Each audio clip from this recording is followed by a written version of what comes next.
What's up, ladies and gentlemen, this is Tony Mo from Pixabyte, and today we are going to be taking an early look at Thunderwolves, an arcade heli-style shooter developed by Most Wanted Entertainment. The game is going to be releasing on May 15th for PC, and it will be available through Steam for $14.99. Now, if you actually go ahead and pre-order this game and pay for it right now, you'll save 20%, so you'll be able to pick up the game for $11.99. I should also mention that the developers have said that the game is going to be receiving a release on Xbox Live Arcade and PlayStation Network, but there is no official release date or price for those versions yet. But let's dive into this. I mean, as you can tell, this game is a bit of a throwback to the old style heli shooters that were really popular around the late 80s, early 90s. I remember playing a lot of them on NES. They even had, like, you know, the kind of joystick you could actually plug in your NES to play them with. And this game, I have to say, it's a bit retro. While, you know, the visuals and everything have been updated, it's a very modern looking game. It looks really good, actually, and it runs exceptionally well. I have to say, with all the chaos that this game sometimes has going on, it never dropped below 30 frames for me.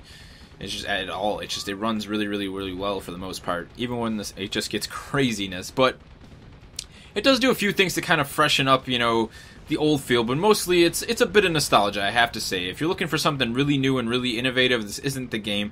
But if you want that nice bit of nostalgia, and if you always loved these just crazy, insane heli shooters, this is an exceptionally good one, I have to say. I like it quite a bit. Now, it does have a bit of story in it. We're actually playing about the 4th mission in, where we really get to see that. Normally you're playing as basically two people, Max, who is the main pilot throughout the game, and then Blister, who is the gunner. He kind of comes on as a new guy in the first mission. In this mission, though, Max is actually telling Blister a story, a bit of a throwback. This is a flashback, a story of, you know, who this guy, this Serpent, is, this Vasquez guy that they dealt with before. So we actually have a female gunner who is just a bit of the story right now. Now, each mission kind of has, you know, different objectives, but they're pretty much just kind of a layer of paint over the basic premise, which is blow stuff up. That is what Thunderwolves is all about. Blow stuff up, kill enemies, blow more stuff up, and once in a while, try not to blow up everything while blowing up some other stuff. That's basically the premise of this game, and if you like blowing stuff up, you're going to have a damn good time. As you can see, while we're blowing all this stuff up, we actually have a score to the top left. It's, you know, it's an arcade game. It's about racking up a high score as you go through these levels. And that score will change color and start on fire. You know, the more you string together, I guess you could say, kills, explosions, the more damage you do to the environment, you'll be able to get a higher score by keeping that going. There'll also be some really cheesy one-liners that pop up on your screen, like hell to the yeah, and some other really, really cheesy ones. That's one thing about this game. The dialogue does not take itself too serious. It doesn't expect you to take the game too serious. And I have to admit, the dialogue admittedly goes a bit too far sometimes. The beginning of the game, the first or second mission, I had to hear Max and Blister say bitch about 20 times, and it was just too much. But it tones down after that. You know, it's just, after that, it's a bunch of really cheesy 80s action film dialogue, I guess you could say, with a lot of bro references in. It's very bro. But let's what we're gonna do here. We're using with an Xbox controller to play this game, so it's nice. You can just plug it in. It's good to go, and I think it works a lot better than a keyboard and a mouse. I mean, it's just, you know, it's an arcade game. It's meant to be played with joysticks. But we're flying around here. Right trigger fires our main cannons, and then we can use right bumper to fire our missiles, and then X will actually fire some flares to stop these missiles from just destroying us here. Man, this is chaos. Now, right bumper, as I said, fires our missiles. We can also use left on the D-pad down here to toggle through our different missile types. Depending on the helicopter you have, which different helicopters are unlocked as you go through missions, along with different skins. Oh, we've been taken out. Alright, so when you die, the game does have checkpoints throughout the levels. You're not required to start the entire level all over again. So a little bit checkpoint there. But as I was saying, as you go through the game, you'll unlock different helicopters and also skins. I actually have the Black Skull skin on, so rather than the traditional Thunderwolf skin. So it's, you know, nice little incentive, I guess, just to play through the game. They actually give you some unlockables, new helicopters. Each helicopter has usually different weapons, and then each of those weapons, sometimes they'll have the same weapons but different cooldown rates, or, you know, different agility, different armor bases depending on the helicopter. We basically have a little bird here, so this thing is admittedly a little bit lower on health, but it is a little bit more agile, and it has some really cool weapon systems. We have our standard missiles here. Then we have the Swarmer here, which we're going to use right now, which basically launches a ton of missiles in the air. It starts to lock onto all of them. We really need to remember to use our flares here, because these dudes are just dropping us. Right there, perfect example of the ridiculous dialogue in this game. They're just flirting with each other during a time of war, apparently. Okay, let's swim around here. We can see we got a double score there for taking out multiple enemies at once. The game rewards you for blowing up as much stuff at once as possible. Now, our main objective in this mission here is to cover our Hector, who is kind of the groundhog unit going after Vasquez, but Kind of got sidetracked here trying to take out these anti-air things in order to take out these radio towers that are also jamming his targeting systems, I guess. Let's see if we can just get in here. No, quickly. This game, I mean, if you want a real challenge, I strongly recommend playing the game on hard, because while we are playing on normal, so far the like 6 or 7 levels I played, this is probably the hardest level for some reason. These missiles are just chaos. I mean, the fact that you have flares, but they don't always, they're not always available, and the cooldown on them, there's no meter for the cooldown as far as I can tell. It's just kind of like when it's ready, it's ready.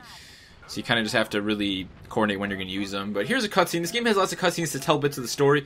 It also kind of uses them to set up for really cinematic moments. And then here's a cool thing the game does. Rather than just having us constantly flying in the helicopter, there's moments like this. There was one level where I was actually sniping from the helicopter with the sniper rifle to take out some VIP targets. I think, this is a really nice break from the action. It slows down a pace a little bit, lets you just focus on blowing stuff up. While it's not at all that difficult, and you don't really have to worry about your health, it's timed. You want to try and take out as many of these. We're basically taking out coca fields here. We are dealing with drug lords, so we want to destroy their cocaine supply, essentially. Now, admittedly, this is one of the small flaws this game seems to have. These moments in the game, you will sometimes get ahead of the game, as I've done right there, and it kind of makes the timer seem pointless because I can't actually move my helicopter any faster right now. So if I take out a bunch of these really quickly, I'll be stuck floating in a dead area with nothing to shoot at for several minutes or several seconds. And it gets a bit annoying sometimes. It's not a major flaw, but it's a bit noticeable sometimes when you're just like, okay, I have nothing else to shoot at. Can we move on? Okay, shooting fish in a barrel. Yes, it is. The timer, also, for the mission, I haven't ever had to really worry about it, so I'm not sure if it's actually a factor, if it's kind of just there to get you on edge. I mean, I guess if you spend too much time dilly-dallying around trying to take out certain targets, you would eventually run out of time, but it hasn't become an issue yet. And one thing I like, the small little visual effect of when you're taking damage, they have the glass cracking. I think that's a really cool little feature, I mean, you're on a helicopter, to have the windscreen kind of cracking on you is a nice little detail. You can see we're taking a little bit of damage here, actually. Let's just take out this last coca field patch. And we're good to go, back into helo mode. Now, we're going to go save Hector over here. Where is he? As we're flying through the game, like I said, it's a retro-style game, but it is very modern. The visuals are very nice. They're clean. Lots of really small details, the motion of blur effects, the screen cracking to kind of represent, your helicopter taking damage. And like I said, the game runs exceptionally well. There's so much stuff going on sometimes, and I rarely saw the game drop below 30 frames. It's kind of just locked at 30 frames. This is really the focus of this game, too. It's just a fun arcade game. It's not trying to be anything more than that. While they do give you the ability to switch out the helicopters, so you get to, play around with some different helos, the different weapon types, it's a lot of just cool action-style gameplay. Like this right here, I mean, this is like a good old-fashioned action movie. We got Hector down on the ground there, we're up above covering him. Yeah, Hector, get to Vasquez, we gotta take him out. Of course, Vasquez has some really cheesy name like the Snake, the Serpent, the Scorpion, and we're going after him. He's the bad guy, we gotta take him out. And I like that. It doesn't take itself too serious. It's a fun game. And it actually has a co-op mode, which is only local, because it's like the old-school arcade games where one person got to be the gunner, one person was the pilot, or the driver, like the old Starsky and Hutch games. This is basically what that is. One person, if you play co-op, can be the gunner and you can be the pilot. It's really fun to play with a friend, especially on the harder difficulties. You can really focus, be like, come on, dude, you gotta get that guy out of there. And then, moments like this. This reminds me of one of the James Bond films. I can forget which one, where James Bond is chasing a bunch of baddies down the river, and he jumps over like the huge embankment to fly over the cop car. This has a cutscene like that in this game. Actually, it's quite a bit of fun. One more thing I should mention about the controls: you're not actually stuck on a solid plane. You can actually go lower and higher using the joysticks. If we click in right stick, we'll go up. If we click in left stick, we'll go down. So I mean, it's very intuitive. It's nice that we can actually hover, really go to the ground. You can have some cool moments. You can be like, yeah, that's how low can I get? There's nice effects. You got the bullets spraying on the water, the sound. It all comes together. It's a really well polished game. That's one thing I really have to say. It's really well put together. It's really well polished. We also have a lock-on mechanic we can use, which I have to admit is a little flimsy, because when you're trying to aim ahead of the enemy, it gets really jittery. I prefer to just kind of zoom out and strafe like crazy.